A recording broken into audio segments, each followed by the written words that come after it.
Yo le rogaría que incluso para aquellos que no creen en Dios, por lo menos a efectos dialécticos, hagan un esfuerzo de imaginación y durante los próximos minutos se imaginen que Dios existe. Porque esta es la premisa de partida sobre la que va a girar toda mi intervención. Dios no solo es un ser supremo creador por amor de todas las cosas, sino que además Dios es libertario. Esta es la principal tesis sobre la que va a girar mi intervención. Libertario es aquel que ama la libertad, que es una e indivisible del ser humano. Sobre todo, que defiende la libertad de empresa, que defiende la capacidad creativa del ser humano, el orden espontáneo del mercado y sobre todo que aborrece de la coacción sistemática y organizada de esas agencias monopolistas de la violencia que conocemos con el nombre de estados. Significa esto que siendo Dios Señor de todo el universo, que ha creado con sus leyes de la nada, que tiene por tanto el poder absoluto sobre la Tierra y el resto del universo, que siendo el poder absoluto, sin embargo, Dios no utiliza la fuerza, sino que siempre deja en libertad a sus criaturas, hasta el punto de que les deja la libertad de que se rebelen contra Él. Es decir, una y otra vez Dios perdona al ser humano y le permite que se levante y vuelva a empezar. Deja que el universo, con el orden que Él ha creado, evolucione solo y de manera espontánea. Dios deja hacer, deja pasar, el mundo va por sí solo. Laissez faire, laissez passer, le monde va de lui-même. Podría ser el lema de nuestro Dios libertario. Y eso, a pesar de que el ser humano una y otra vez tienta a Dios y le exige que manifieste su poder supremo, que nos dé signos clarísimos que no se puedan contestar de su poder, y entonces creeremos en Él. Pero claro, Dios no entra al trapo, porque una confesión, una conversión forzada, resultado de un cataclismo, sería algo contrario a esa libertad innata que caracteriza al supremo creador por amor de todas las cosas.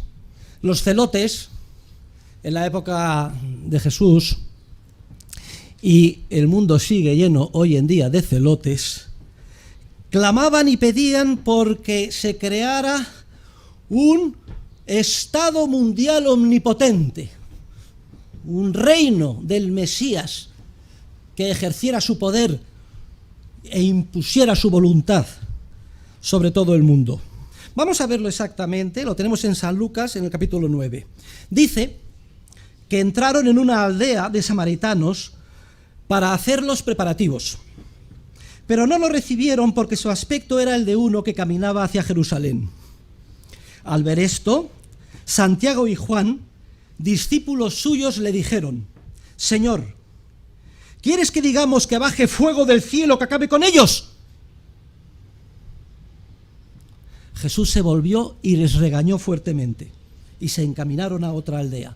Pero ni siquiera, teniendo poder y siendo capaz de establecer el mejor estado del bienestar que quepa imaginar, Dios Hijo, ni siquiera en esas circunstancias entra al trapo. Tenemos el caso de su discurso más famoso, el Sermón de la Montaña. Y una multitud, después, se apiada de ella porque no tienen nada que comer, y viene el milagro de la multiplicación de los panes. Y quedaron todos satisfechos, y se dieron cuenta de que era capaz de alimentar gratis a todo el mundo. Eso era jauja.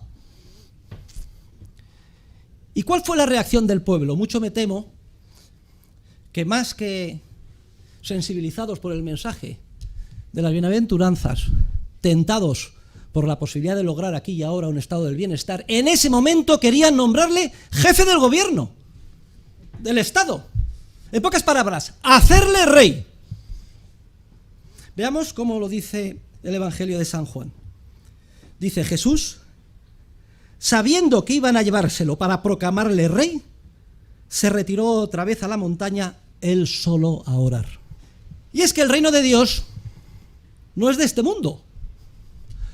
Se lo dice el propio Jesús a un funcionario atemorizado del Estado romano que además está encargado de juzgarle. Mi reino no es de este mundo. De hecho, nunca pagó ningún impuesto Jesús. La única vez que tuvo que pagar un impuesto, encargó que pescaran un pez, le abrieran las vísceras y que ahí estaba el denario y que con eso pagaran los impuestos. Pero, ¿cuál es el origen y la naturaleza de los estados o reinos de este mundo? Sin duda alguna, y voy a tratar de demostrarlo esta tarde, el Estado es la encarnación del maligno, del demonio, la correa de transmisión del mal. Vamos a demostrarlo. Vamos a leerlo. Está en Samuel, en el capítulo 8. Ahí leemos lo siguiente. El pueblo, hasta entonces, los israelitas, vivían en un estado de semi-anarquía, con una serie de jueces o árbitros que utilizaban para resolver sus desavenencias. Pero en determinado momento se dirigen a Samuel y le dicen: danos un rey para que nos gobierne. Es decir, danos un estado. Y leemos en Samuel cómo esto a Samuel le pareció muy mal. Y recurre a Dios, recurre a Yahvé y le dice: oye, que estos pretenden que les demos un estado. Y Yahvé, Dios, ¿qué contesta? Dice literalmente lo siguiente: piden un rey porque me rechazan a mí, para que no reine sobre ellos. Es decir, el Estado aparece como la alternativa, el reino de este mundo como la alternativa al reino de Dios. Y deja hacer, ¿que queréis un Estado? Hacerlo. Pero Samuel, por favor, antes de que sigan adelante, adviérteles con detalle lo que supone todo Estado, todo reino de este mundo. Se llevará a vuestros hijos para destinarlos a sus carrozas y su caballería. Los destinará a arar, a segar su mies, a fabricar sus armas y pertrechos. Tomará vuestras hijas para perfumistas, cocineras y panaderas. El rey, el Estado, se apoderará de vuestros mejores campos, viñas y olivares. Cobrará el diezmo de vuestros olivares y viñas para dárselo a sus eunucos y servidores, igualito que ahora. Se llevará a vuestras siervas y jóvenes, así como a vuestros asnos, para emplearlos en sus trabajos. Cobrará además el diezmo de vuestro ganado, y en suma os convertiréis en esclavos. ¿Cuál es el objetivo del maligno? Es destruir la obra de Dios. Destruir el orden espontáneo del universo, dentro del cual se encuentra el orden espontáneo del mercado. Ese es el objetivo. ¿Cuál es nuestro enemigo? ¿Cuál es el enemigo de los libertarios? El demonio. Nos enfrentamos al demonio. Y en San Lucas 4 leemos el Evangelio. Dice así: llevándole a lo alto, el diablo mostró a Jesús todos los reinos, es decir, todos los estados del mundo, y le dijo: te daré el poder y la gloria de todos los reinos. Y esto es lo importante que añade el evangelista, que dice el demonio: porque a mí ese poder me ha sido dado y yo lo doy a quien quiero. Te daré ese poder si te arrodillas delante de mí. Todo será tuyo. Luego, por confesión del propio diablo, todos los estados de la tierra están a sus órdenes y dependen de él. Luego ya podemos entender por qué producen tanto daño. El propio Ratzinger, qué papa, qué mente, qué agudeza, alerta de que la principal amenaza de nuestro tiempo radica precisamente en el endiosamiento de la razón humana y en que mediante la supuesta ingeniería social pseudocientífica se pretenda construir aquí y ahora en el mundo, liderado por los gobiernos, los gobernantes, los expertos, y a través del Estado, el nirvana, el paraíso terrenal.